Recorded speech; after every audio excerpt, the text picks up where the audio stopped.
Thanks so much for joining us today. I'm Sophia Lucia Parola with Garden State Film Festival. It is the 22nd annual Garden State Film Festival this year. From March 21st to March 24th, you can check out 200 films, all different types of films, features, shorts, TV pilots, music videos, animations, you name it, coming from 14 different countries in 8 venues in Asbury Park, New Jersey and Cranford, New Jersey. One of the films you can check out is a short film called The Photographer's Girlfriend. Here to talk with us about this film are these wonderful artists that were involved in making it. Hello, everyone. Hello. Hi. What's up? Hi. I love the big interviews. The family's all here. I love it. Yeah. I'm excited to talk to you guys about this film because I love this film. I'm a big fan of Julian here, so can't wait to talk about it, guys. And congratulations. Thank you. Thank you. Of course. Before we get into it, I'd love for you all to introduce yourselves and your title or titles in this film. And let's start off with you, Julian. Oh boy. My name is Julian Garcia. I am the writer, director, editor, producer, and anonymous cafe patron of this movie. Thank you, Julian. Christina? Hi, I'm Christine DeBenke, and I played Maggie. You're next, Olivia. Yes, I am. Yes, hello. I'm Olivia Dowd. I am the cinematographer of this film. Woo! Go ahead, Lisa. Me. Hey, my name is Lisa Nasso. I'm an actor in the film, and I played Carol. Lovely. Last but not least. Hi, I'm Peter Garrett. I played Albert, the photographer in the movie. Amazing. Thank you all so much for those wonderful introductions. So, Julian, as the writer, director, and random bar patron, can you please tell everybody a little bit about The Photographer's Girlfriend? It's a movie about a woman's life whose her life is suspended in midair. Essentially, she's kind of waiting for an opportunity to step into the world, and the world isn't quite ready for to give her that opportunity just yet. So, I wanted to make a movie in which a character had a very clearly defined goal, and then have that goal be kind of misdirected by something completely different, only for them to get back on track at the very end through the events of the movie. It's a love letter to several artists who I have great admiration for. First and foremost, a film director named Eric Romer. It also exhibits my love of Edward Manet's paintings and Beethoven's string quartets. Those were the 3 main sources of inspiration for the movie. And it was also, I think, the first movie I made in which I gave in to what I wanted to be when I was younger, which was a novelist. I very much wanted to write when I was younger, and then film stole me away. And this was the first film I think that I made where I gave into the impulses of wanting to write and write and write, essentially. I love that. Thank you for that synopsis. And I love that you mentioned some of those inspirations, because one of the things I love about your films, and specifically with this film, which I think is more so than any of the other films I've seen you made, is that it is like an art piece. It's like the string quartet. I could feel that. It feels like a novel, almost like straight out of a painting. It's such a beautiful art piece. And that is thanks to all of you, and especially thanks to our DP. So I want to hear from Olivia. How did you work with Julian in creating these visuals and the shots that really added to the style of this film? Yeah, Julian sent me a lot of films to watch, which he tends to do. So it was a lot of Romer films that we watched. So one of the biggest one, and is also kind of an homage. The title of this film is an homage to The Aviator's Wife, film by Romer. Is yeah, it was just like a lot of Romer's stuff is it's very much like the colors are popping and stuff, and a lot of it is like a lot of static shots and everything like that. So like, we went about it going into it thinking like, oh, we want these to look like paintings essentially. And I think we achieved it. There's like so many specific shots from the film that I can think of that we like deliberately, working with Laurel in the art department and everything, trying to get all the props kind of like meticulously placed in the shot. So yeah, I think I also have to thank my my gaffer Andy Jean-Louis. I can never do anything without him. Yeah, let's go Andy. The the inspiration obviously with Romero is like is very high key lighting and stuff like that. But like we were able to like introduce like a lot of like interesting elements, trying to like fake the sun and everything like that. So yeah, it was a very good experience. One of my favorite things is to like composition is one of my favorite things. So like that's why I like working with Julian, because we think a lot about the composition. We talked extensively about all that stuff before we even got to shooting.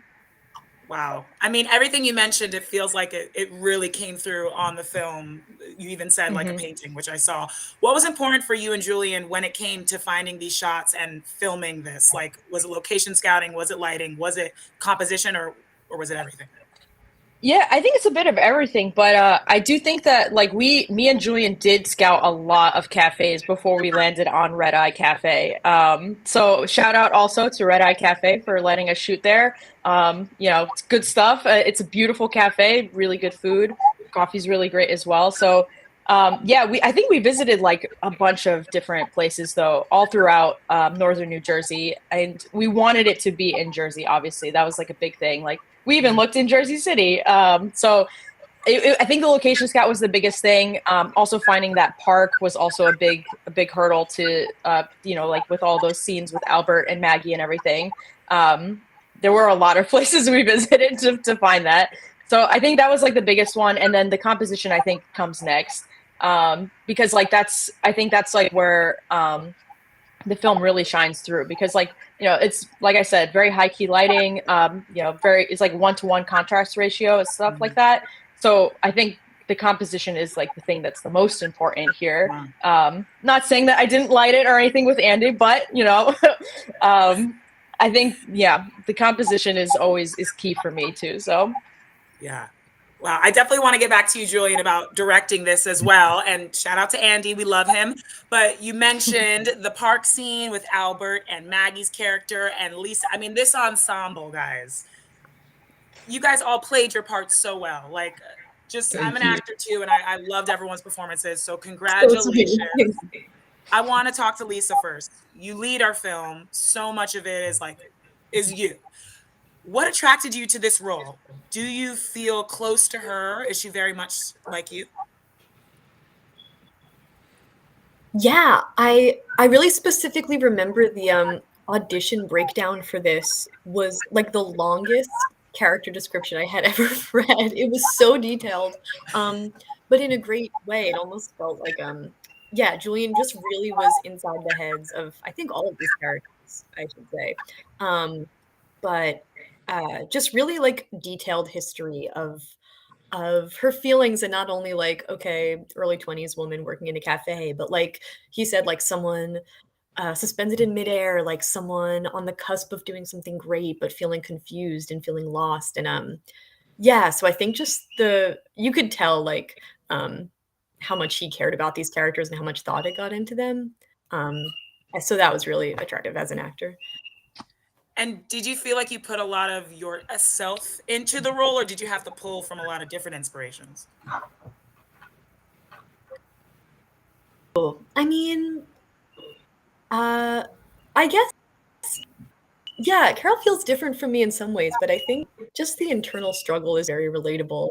I think, I don't know, all of us in our 20s trying to figure things out. Yeah, I feel like it felt really accessible, and Julian wanted us to bring a lot of ourselves to it. Peter, you play another lead that we see a lot of you in this film as well. Your character seemed, like you and Maggie's character seemed really right out of books, very, very specific and stylized. I don't know if that's important on purpose. How did you feel about playing Albert? I thought it was a challenge to kind of, mount that role, because he has such a specific way of speaking that I wasn't very used to. Sort of touch on what Lisa said, the character description in the audition was, again, very long, and there were these references to specific music pieces. During the audition, there were some technical issues, and I couldn't get my video to go straight up, and Julian said, "You're sideways," and I said, "Sideways is my best side." And he said that was like the moment that he realized that I could do this because of the just idiosyncrasies of the way Albert thought. um, where you never really know kind of what he's talking about. But it was a lot of fun to try to break into it and to be this character who is an accessory to somebody else's story, but is so unaware of that, and so sort of inside himself at all moments, which I thought was a lot of fun.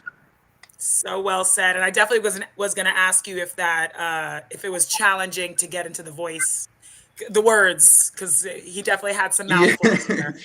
Yeah, there were some times Julian was very open to just me bringing a bit of myself to the dialogue, and if something felt really strange coming out of my mouth, that I could change that. But as I was getting more into him, I would try certain things, and I'd be like, yeah, that that feels natural for me, but that doesn't feel like Albert anymore, because he wouldn't say something that another person could understand so easily.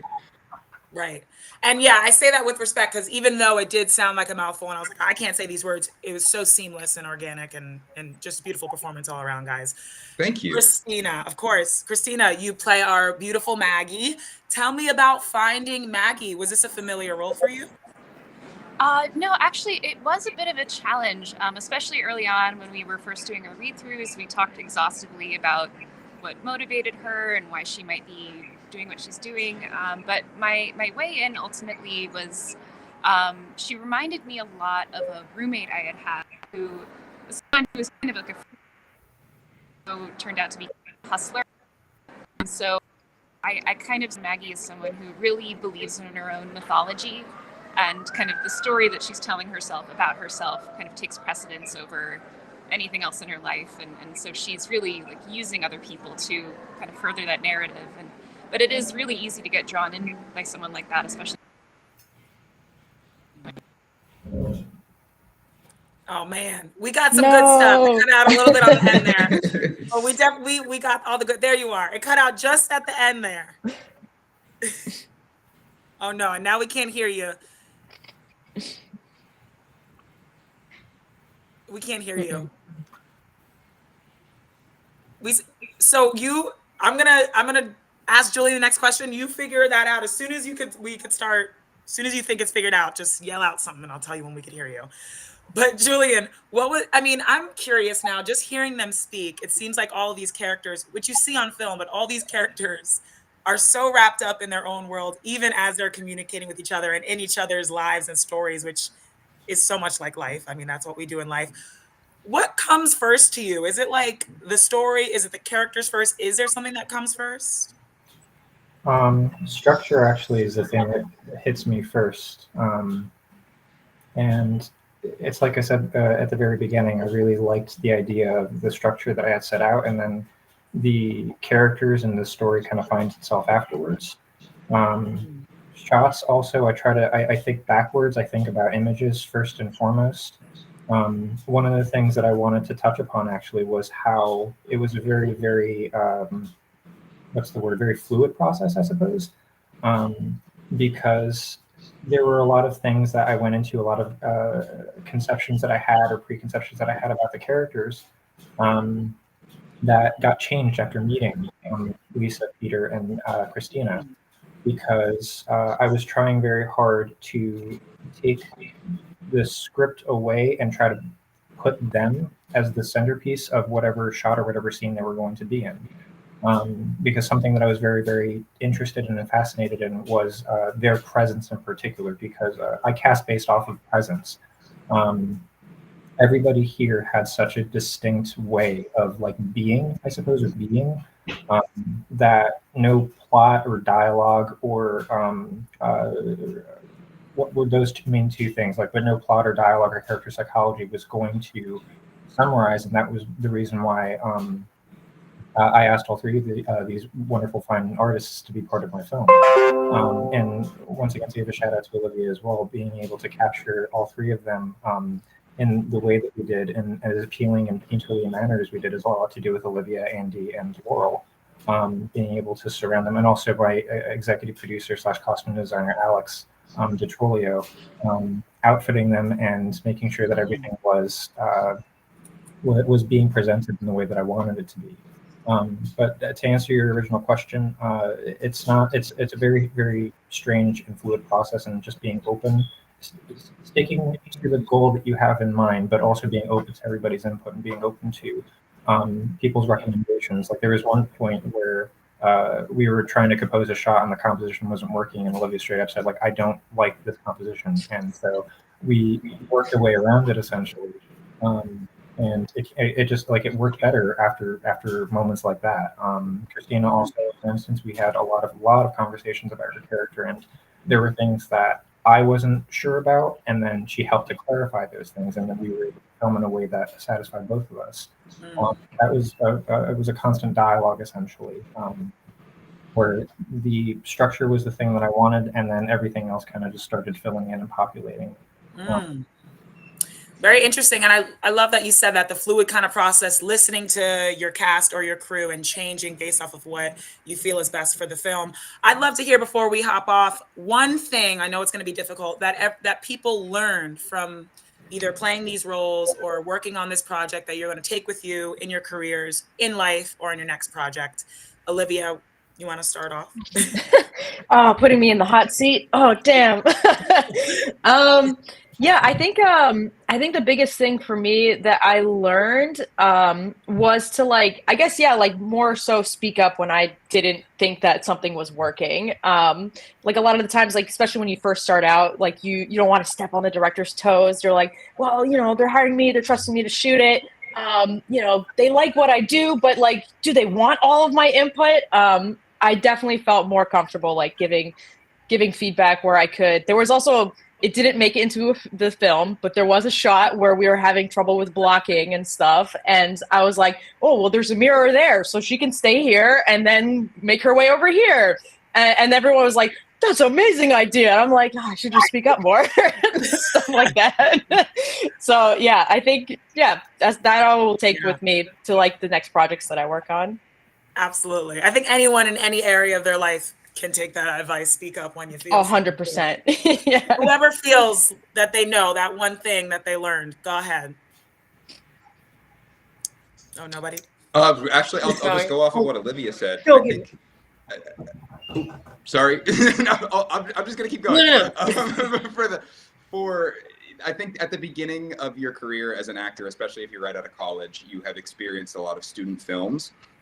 And I think a lot of times in those student films, you have student directors who they have become the next Spielberg in their own minds, and so that is their playground, and you have entered it, and you are to do what they are going to do. And I think on this film, we were really, really lucky to work with Julian, who was so open to everybody's ideas that for me, it gave me this permission from myself to speak up, like Olivia said, and throw my ideas out there and throw them against the wall and say, okay, maybe you don't agree with this, but let's do a take of it. Let's just get it done because I want to see it. And yeah, I think this whole experience has just helped me learn to like say my piece as an artist and know that at the end of the day, I've expressed myself. Love that. And Lisa, yeah, did you? Yeah, anything you learned about? I hope the sound is working. It is.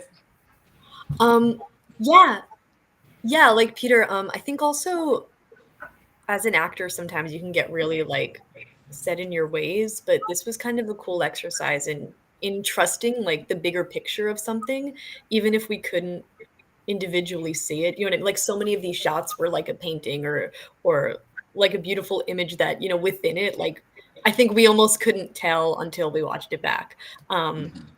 Yeah, so it really felt like a group project in that way, which is fun. Beautiful collaboration. Christina, can we hear you, you think? Yeah, can you hear me okay? Love it. Yes, we can hear you loud and clear. Yeah. Well, yeah, and this is even just going off of what Lisa said, like trusting your collaborators and also learning to trust myself on working on this. This was one of my first films. I was dealing with a lot of imposter syndrome on set, and Julian, a lot of that, and I'm actually really stunned to see like even the way it came out is better than I ever could have imagined. So yeah, just trusting that you're there for a reason and you're enough, and you're just part of the whole, as Lisa said. Oh, absolutely. Christina, can't believe this is your first film. Could not tell. Amazing. Julian, how do we feel that this will be screening at Garden State Film Festival's 22nd annual year? And that it makes sense. But what are you hoping audiences get from watching The Photographer's Girlfriend? And yeah, how's it feel? Same thing with presence of the other actors. I hope that they can sense my presence behind the camera. I am most attracted to films in which you can tell who is making it, that there is a voice, a personality behind the camera through the way that they manipulate movement and pacing and composition and style, like the style of it essentially. And I hope that they take away and feel influenced to be as direct as they can be with their films going forward. Yeah, I don't know. I see a lot of talkative films, and I hope that they feel that they can approach dialogue in films in ways that are not your usual film grammar. I hope that that's something that people really take away from it.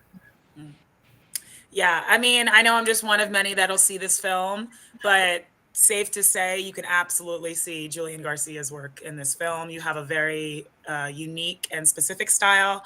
I'm a big fan of your work. I can't wait to see more. All of you as well. Can't wait to see more. You're all fabulous. Let me tell everyone watching how they can see The Photographer's Girlfriend. It will be screening Saturday, March 23rd, 2024 in the Film Block, 11:45 a.m. to 2 p.m. in Asbury Hotel. Definitely check it out. I hope you guys will be there. And if so, I can't wait to meet you guys in person.